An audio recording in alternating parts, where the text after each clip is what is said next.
Cupping really is the key protocol to ensure consistency in every batch. So I'm trying to stay away from the darker beyond second crack kind of profile. We're talking it like first crack and then a few minutes of development time to ensure consistency in every batch. So what that involves is a team of myself, a head of quality and a head of roasting, that's Chatura and Frank. So the three of us will carry out the cupping for every single batch that's roasted at the roastery. How do I even use this machine? How to even roast coffee?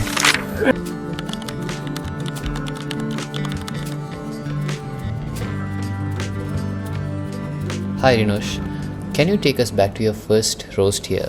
What was going through your mind the first time you fired up this machine? Good morning. First thing that went through my mind was like, how do I even use this machine? How to even roast coffee? So really we didn't have a real understanding of the specific mechanics of how to roast coffee. I'm talking like over a decade ago or 10 years ago. There was no proper resources available. There was no like comparator for us. So it was a lot about self-learning, looking online and then traveling to roasteries across the world, speaking to peers in the industry, and then really like self-taught ourselves on how to roast. I mean, that's really how the journey began. But of course, we have come a long way now. We run SCA standards on roasting.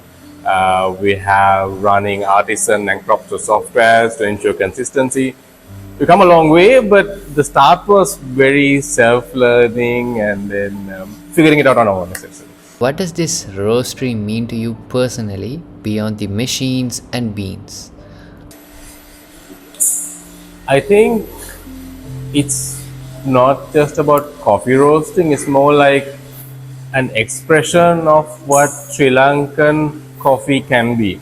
I mean, we feel like we are responsible for showcasing the best potential of Sri Lankan coffee, and using this roastery is like a tool for us to create that artisan blend or a profile roast or a specialty coffee blend, which really represents the best of what Sri Lankan coffee can be. And that is really what this roastery stands for in my view. So what happens here from the moment the green bean arrives to when it leaves in a bag? I mean, walk us through your process. Actually, there's a whole step before the beans arrive here. We actually visit the farmers first. We understand where the plants are, when it's plucked, the quality of the raw beans, the samples at the farmer level, and then we talk to the farmer and explain how to process the coffee to a certain standard. And once it's up to a certain standard, then that batch comes to our facility. So the first thing we do is we take a sample out, we draw a sample, we have a nucleus link sample roaster, we do a sample roast to understand the potential of the bean. So we'll try a lighter roast, a darker roast, a longer development time, short development time, with so many different variables to understand what the best recipe is for that particular bean. After that, we do our first batch roasting, try to match the sample roast to the batch roast. And after that, we will try to consistently match that roast to what we kind of establish as our benchmark.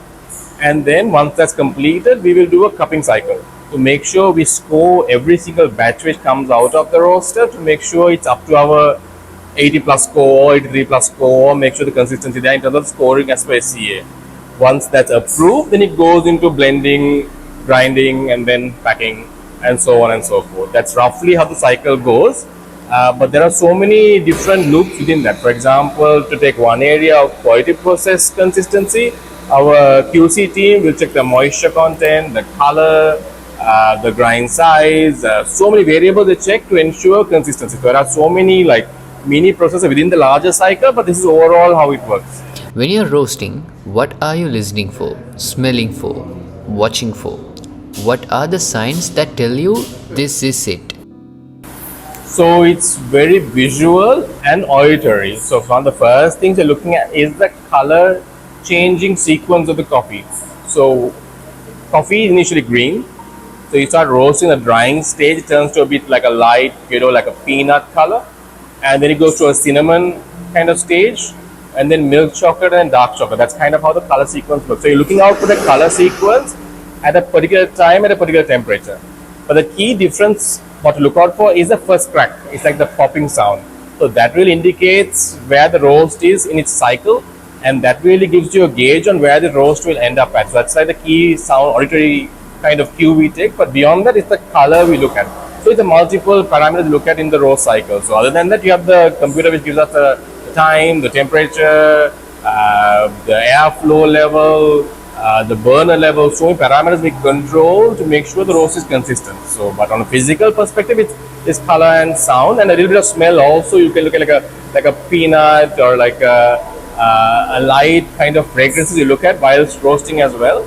That also gives you a cue on how the roast is evolving. That's great. But every roaster has a personal touch.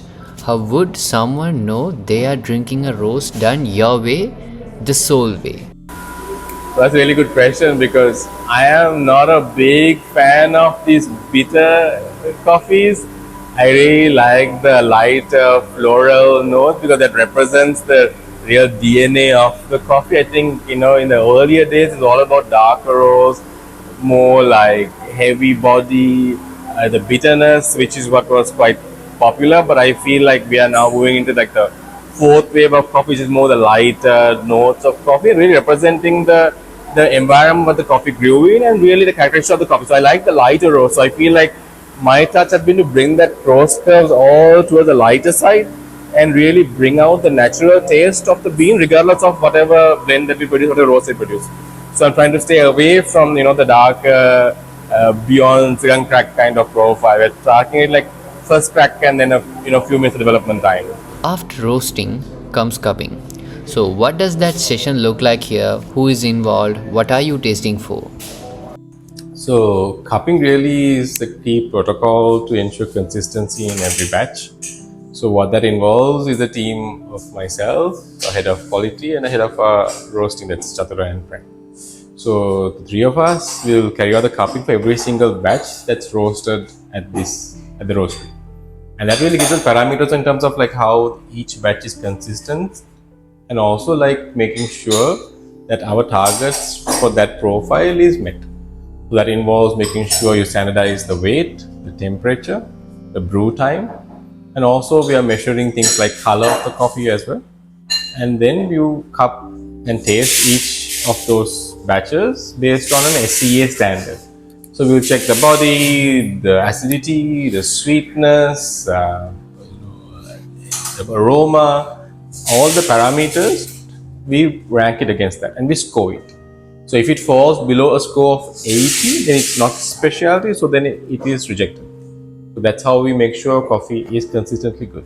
Do you remember a moment during cupping where something unexpected happened? A new flavor, a surprising result or something? Yeah, absolutely. So we get coffees from across Sri Lanka. So from Kotmale, from Ala, from Bandaravela, Kandy, Norelia, you name it. So from Kotmale region, we got a really exciting coffee. It was like a natural processed coffee, a single lot. And the score on that, I remember close was 87, 88, which is phenomenal. And the taste notes was really, really unique. And that really surprised us. That Sri Lankan coffee can be this phenomenal. That was good. How do you translate a cupping result into a dish, where a bean becomes smooth, indulgent, intense, or something more exclusive, limited edition lots? Cupping score does not determine those blends. Those blends are really based on like how you use the coffee. For example, smooth is meant for like a filter coffee, and indulgence and intense is for an espresso based coffee. So that's really the roasting profile and the bean blend catered towards the usage of coffee in those two aspects.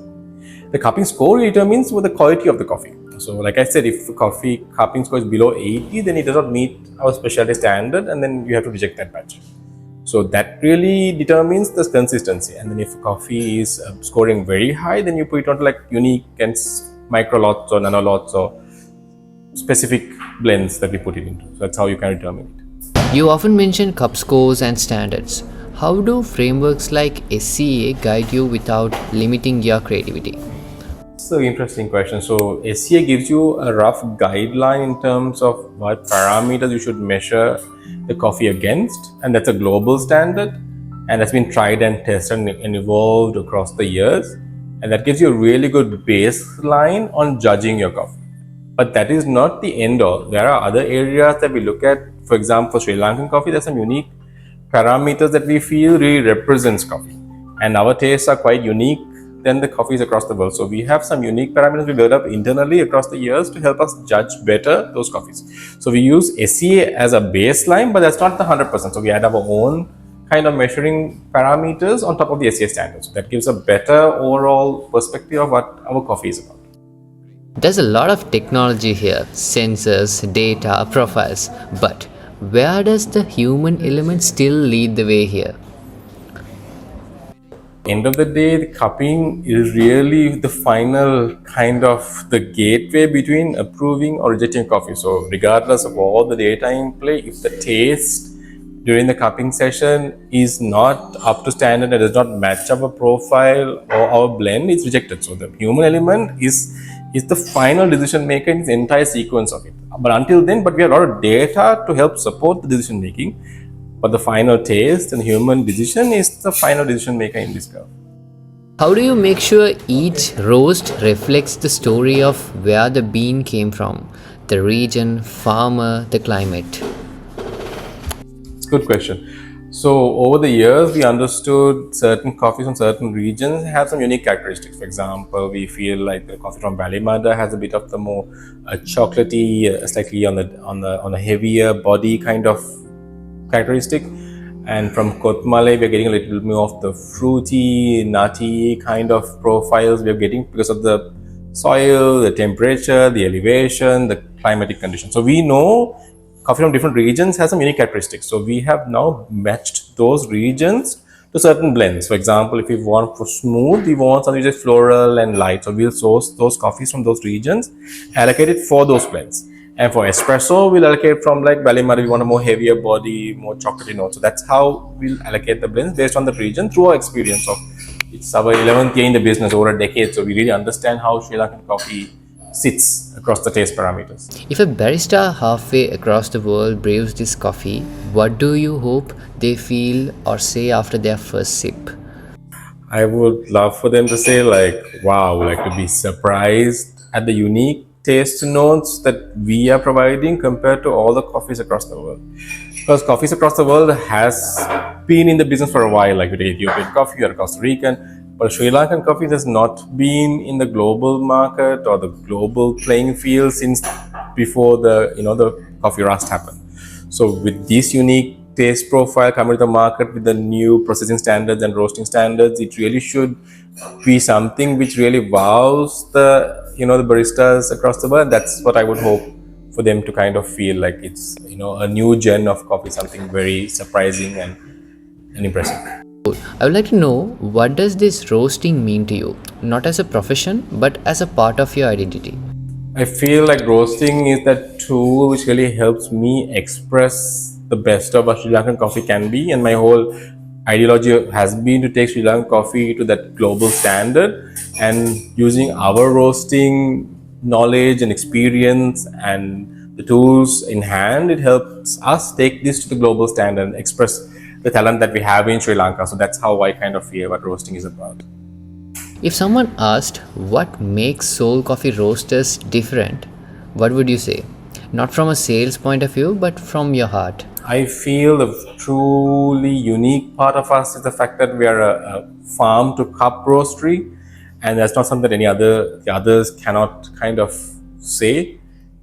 We understand where the coffee is grown, which farm grew the coffee, where it's processed. Every single batch we have transparency from, all the from farm to cup. So we source it, we hand sort it, we are roasting it, and we also then supply directly to the customers using our coffee. So we understand the full vertical end to end. So we really want to create that value from every single stakeholder in that value chain. So that's really something unique about Soul Roaster. So if any customer of us wants to understand where the coffee came from, where it's roasted, where it's going to, so the entire value chain is transparent. So that's really the uniqueness that we provide to the table, and that's part of our ethos of being sustainable and ethical.